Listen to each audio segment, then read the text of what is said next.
We come to you with another public service announcement. So I was watching the Discovery Channel, and there was this married couple, and they were having money problems. So the husband decided to fake his own death.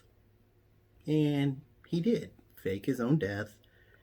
And the wife got a bunch of insurance policy payouts.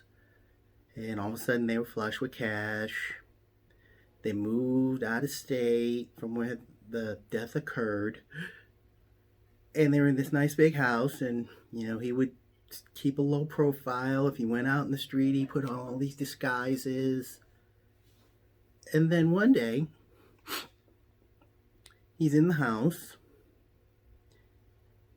and the phone rings, her phone, and he answers it. And it's her mother, his mother-in-law, and she's like, "Is that you, John?" And he's like, he just hung up the phone. So then the mother-in-law calls back, and the girl picks up the phone. She's like, was that John? Did I just hear John? I knew he faked his own death. He's that type of person. She's like, "I don't know what you're talking about." Which is obviously an admission of guilt when people say that. My phone didn't ring. So the next thing you know, the mother calls the police.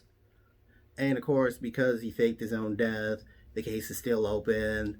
Next thing you know, the detective on the case, he's like thinking, great, I can close the case. So he calls over to the new state they're in, and they go pick him up, raid the house, pick him up.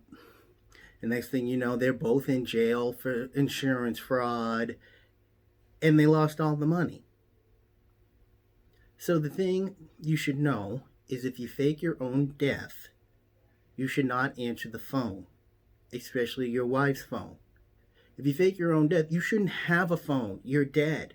You don't need a phone unless you get a new identity. But if you don't have a new identity, you don't need a phone. Dead people don't need a phone. You shouldn't be answering your phone, which you shouldn't have anyway, your wife's phone, your children's phone. You're dead. You do not need a phone. People don't go steal from the Apple store and then go to the cemetery and start selling phones.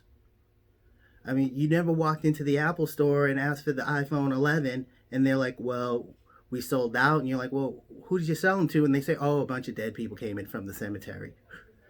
So the public service, excuse me, I'm a little excited.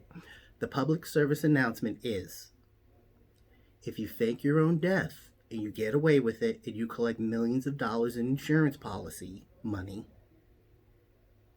you do not answer any phone. Do not buy a phone. Do not break a phone. Leave all phones alone until you have established a new identity. Thank you.